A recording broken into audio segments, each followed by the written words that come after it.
Again, my name is RYsroel Meir Rosenzweig, and I'm a new member of the Yeshiva University Torah Mitzion Kollel, the Beit Midrash Zichron Dov, both of which are long names. My name, the Kollel name, long names. There will not be a quiz afterwards. And my wife and I just moved from Nashville to Toronto, and it was a big move, obviously, and thank God Toronto has been very warm and welcoming to us. I look forward to meeting everyone, God willing. Warm is not a word we use. Very soothing. It's soothing, thank you. That was going to come up later, God willing. So recently I saw a video, which it was very beautiful. And it was this aerial view of a coastline. Very rocky, kind of jagged coastline. And there was a storm rolling in from off the sea. So obviously there are white caps, waves just smashing into one another, creating mist, and then washing over the rock formations. And the sea was a very vivid green color. And the video went on from the coastline over to a little lighthouse sitting on a rock just in the middle of the water. And from there, something very interesting happened. It focused on a tiny fishing boat, which was, the paint was chipping off and it had rust streaks down the side. It was beat up and it was just being thrown into the air by these waves. And there was a fisherman there, holding on to the side rail. And you could see this wave coming up, and he's just holding on, kind of looking at it. And you can only imagine what he's thinking. And then the video ends there, and we don't know what happens to the fisherman. And when I watched that, I was thinking, modern life, our lives, is very much like these stormy seas. And we oftentimes are like that fisherman, just holding on, whatever we can grab onto. You might be wondering why I have a green, especially a green, but a picture with me. And there's a very good reason why I have this with me. In the back of my mind, it kind of has a comedic aspect to it, which will make sense in just a moment. As the rabbi mentioned, I went to Yeshiva's Berkas HaTorah in RYsroel, and the Rosh HaShiva at the time was Rabbi Shimon Green. And in the mornings, most mornings at least, he would come in and give a little musar shmooze. And many mornings he would come in with a little glass mug with tea. He would kind of be grasping it the whole time he was speaking. I don't even remember if he drank it whenever he spoke, but he had it with him. So now I come and I have a whole pitcher, but I didn't bring any tea. But there's a more significant reason why I brought the pitcher. Sometimes when we sit at our Shabbos table or your Yom Tov table, we want to have something to drink, some cold water. And if this is filled to the brim with ice cold water, are you going to go and pick it up like this? Probably not. I mean, this is not such a big pitcher, but if it were a little larger, if it were made out of glass and filled, it's going to be heavy, and there'll be condensation at the sides. It's a risky proposition to just pick it up like that. But it happens to be, we're given a handle. The manufacturer gave us a handle, so let's use the handle. That's what we do.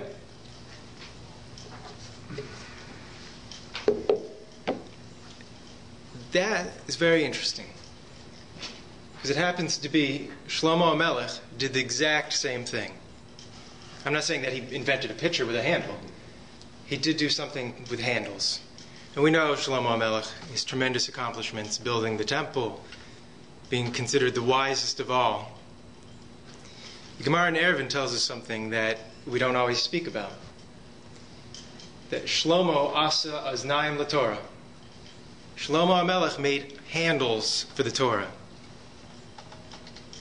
It's full language there in the Gemara is that the Torah initially was like a pitcher without the handle. Then Shlomo came along and gave it a handle. What does that exactly, what does that mean? I understand handles, but in context, what does that mean? Rashi explains. He created certain institutions that are very normal for us that at the time did not exist. The most significant one in our world is Erevin. And this, again, is a quote from Gemara Erevin, so it's very fitting that one of the things he created was Erevin. And that makes sense. When we walk outside on Shabbos, we're kind of relaxed. Do I have my keys? Do I not have them? I'm not worried if I'm carrying, because I know there's an Erev here in Toronto. But that's not the case everywhere. If there's no Erev, then I'll be slightly less relaxed when I walk out the door. Do I have something in my pockets? Because I don't have that handle there anymore. Having that Erev allows me, in a much easier manner, to keep Shabbos. And that's what Shlomo did for us within Erevin and various other establishments that he created.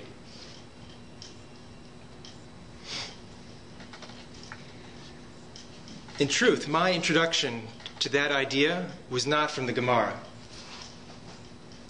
It was actually from a very different sefer, one that connects to Birkas HaTorah, in fact. We've all heard of Rabbi Moshe Chaim Luzzatto, commonly known as the Ramchal. And his Sfarim that we typically learn from are Mesilus Yesharim and Derech Hashem.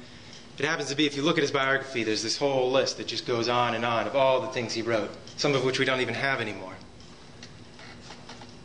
One of those Sfarim that he wrote that is not as common is called Derech Tevunos, kind of the path of understanding.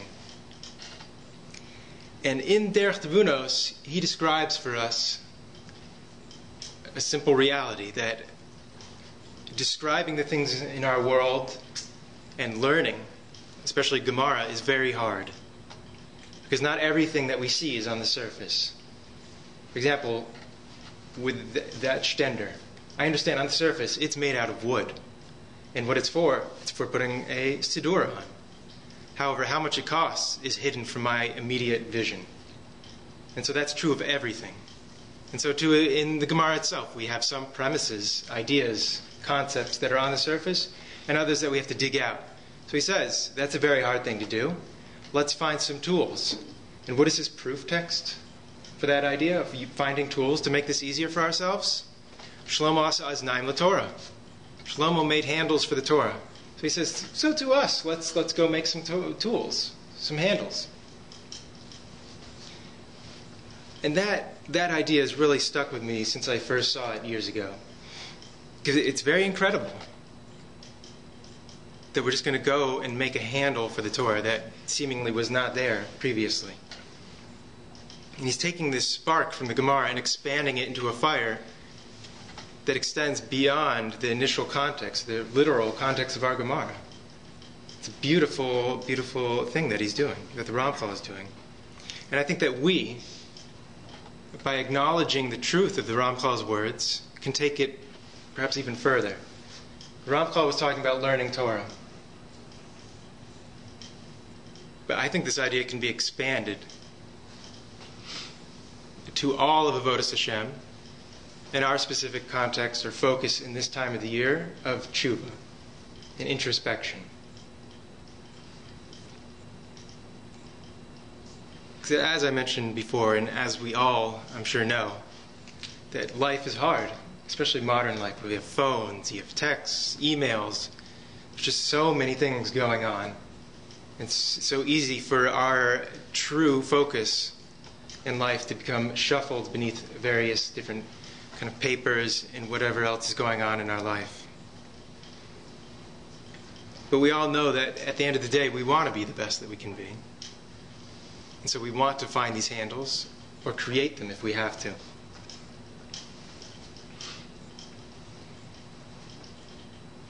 Within the process of tshuva, we're taught that there are 4 basic steps that we need to take. The Rambam brings these down in his Mishnah Torah. And those 4 steps, just to go through them quickly before we go on. The first is azivas hachet, leaving behind the wrongdoing that you've committed. It just literally means just stop doing it, because that's obviously going to be the first step. The next, charata, regret, which nowadays it's very easy for us to get either kind of leave that aside or to take it too far. It's supposed to be a healthy regret, kind of like a sourdough starter. No one would go eat an entire bowl of sourdough starter. You take a tiny bit and you make bread using it. You have to combine it with something else, and it's really just a tiny part of it. That's also our kind of perspective on charata, on regret. The third is vidoi, confession, which means you literally say what you've done wrong, which is powerful in the sense that you're communicating and communing with Hashem, but you're also, when I say something, even if I'm the only one that hears it, it kind of drives that into me. Saying I did something wrong, thinking those words, is not going to be quite as powerful as actually saying them. And the fourth and last step, according to the Rambam, is Kabbalah ala Asid, actually accepting upon ourselves to change in the future and doing that. Now, obviously, all these steps are critical, and the Rambam presents it as you need all four. But Rabbi RYsroel Salanter, the father of the 18th century, or rather 19th century Musar movement, who is known primarily for various stories that are told about him, but also a collection of letters that he wrote that are put into a sefer called RYsroel. He pinpoints one of these four as the keystone of the process of accomplishing tshuva. And what is the one that he pinpoints? He says it's azivas achet. That is our focus. Which, on the surface, I understand that. That makes sense. In order to really change, you have to stop doing the act that you're trying to not do anymore, that you're trying to change. So it's reasonable in that sense. It's also probably the hardest step, which is maybe why it's the most important. Because it's so easy, again, for us to sink into our habits and without even realizing, we lose focus of what we really want. And I think we've probably all experienced this. I know I certainly have. And so that's why some of these ideas really speak to me and why I wanted to share them. I mentioned at the beginning that my wife and I had just moved from Nashville, Tennessee. And there, in our apartment, there was a door that was a pocket door. I don't know if pocket doors are common in Canada or not, but it's a door that instead of swinging on hinges in and out, you slide it into a cavity inside the wall. So when it's fully open, there's nothing there. It's just a door frame. You might see the edge of the door, but it's not like a normal door. And so we had one, and this was the first place that I had lived that had a pocket door. So at first it's very exciting. You slide the door in, you slide the door out. It's there, it's not there. Very cool. And then you realize it's not so cool anymore, because when you push it all the way in, it's very hard to get it back out. And it happens to be there's a tiny little metal latch there that you push in, and then you have to grab it because it swivels out. It's kind of hard to describe because it's hard to use, and it's very frustrating. So in the end, we actually just kind of resorted to either not closing it all the way, and then we would just kind of push on it, create some force, and then slide it, which scratched at the door, and then that just made it even worse. But why am I bringing this up? I was speaking to my wife about the pocket doors. And I asked her, do you know what a pocket door needs? It needs a handle. That's like any other door. Every other door has a handle. And now pocket doors, they're this nice new innovation, but it doesn't have a handle. I need a handle. If it had a handle, you just grab it and slide it open, slide it closed, and bing, bang, boom, you go on with your life. Because that's the exact same thing we're talking about now. Finding a handle would allow us to pull these bad habits out of ourselves and to change them, and to kind of close that door on the wrongdoings that we've committed, to move past them. So we have to figure out what exactly are these handles that we can grasp onto. Or in the case of a pocket door, bolt one on. We tried taping one on with like the strong 3M sticky tape, and it just broke off. But that's where Rabbi Salanter comes in. In one of his letters, which are very poetic, beautiful Hebrew, he has this interesting idea where he's talking about azivas achet, as I mentioned. He isolates that, or points to that as being our focus. And he says, exactly like I described to you, that it's so hard. So we need to find a tool to help us. And that's exactly what he does when he says the following. When we're getting into Yom Kippur, looking forward, our focus is on azivas hachet, ve-chatima hakala lefanav, that each person should focus on azivas hachet, casting aside your sins, in the bechina hakala, in the easiest manner, the lightest manner before you.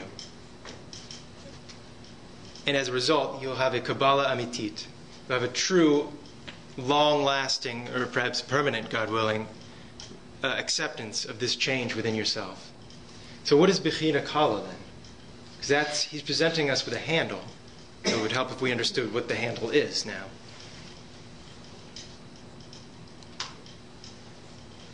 A Bechina Kala, according to his presentation, is go for the small things, which is an idea that I would never have thought to say on my own. Because he's telling you, you know those really big problems that you have? Don't worry about those right now. Find the small, easy things and tweak those and go from there. And I feel like in my mind I would just say, no, this is a really big, you need to deal with that. That's a really big problem.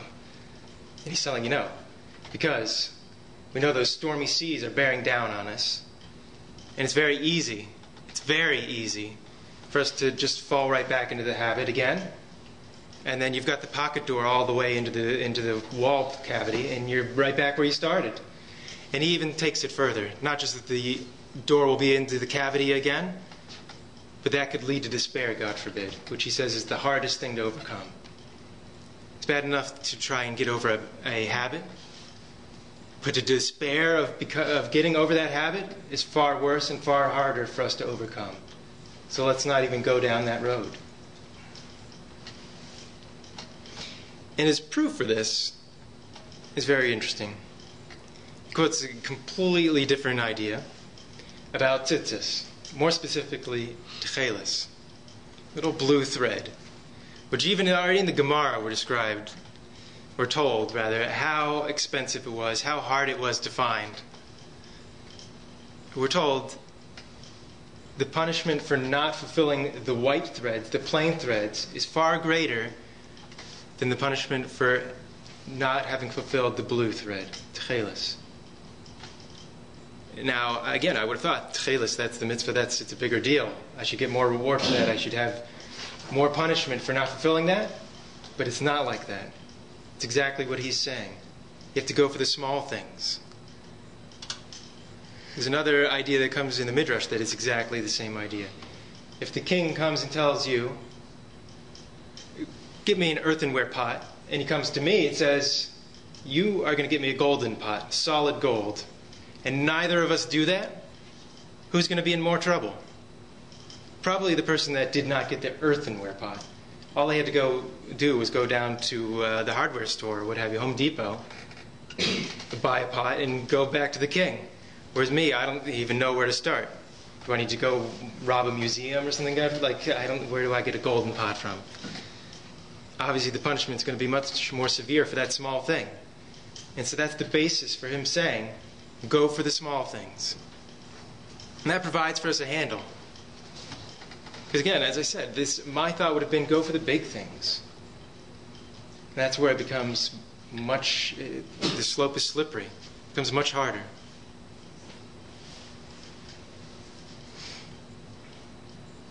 And it's interesting, in some of the stories, I mentioned that part of our worldview of Rabbi Salanter is the stories told about him.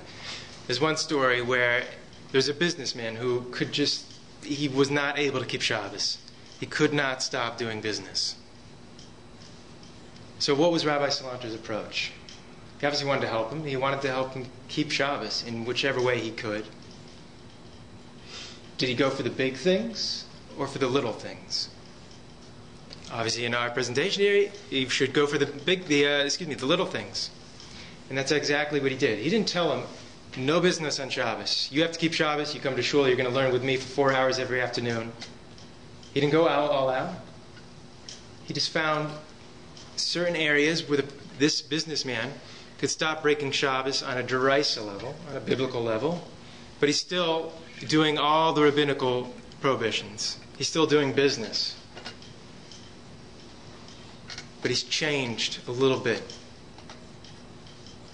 And Rabbi Salanter, in his writings, in his letter, says that during this time of year, and really all year long as well, but during this time of year especially, we can't even understand the significance of doing that tiny little change.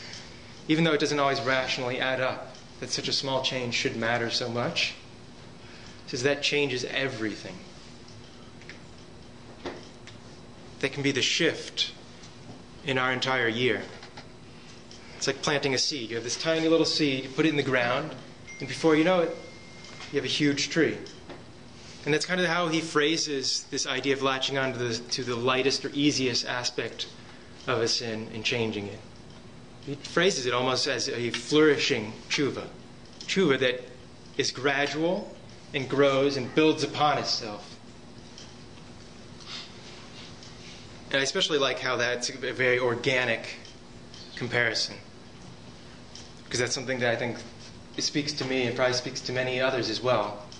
We want life to be living, to be organic and normal. And that's the way we approach Torah as well.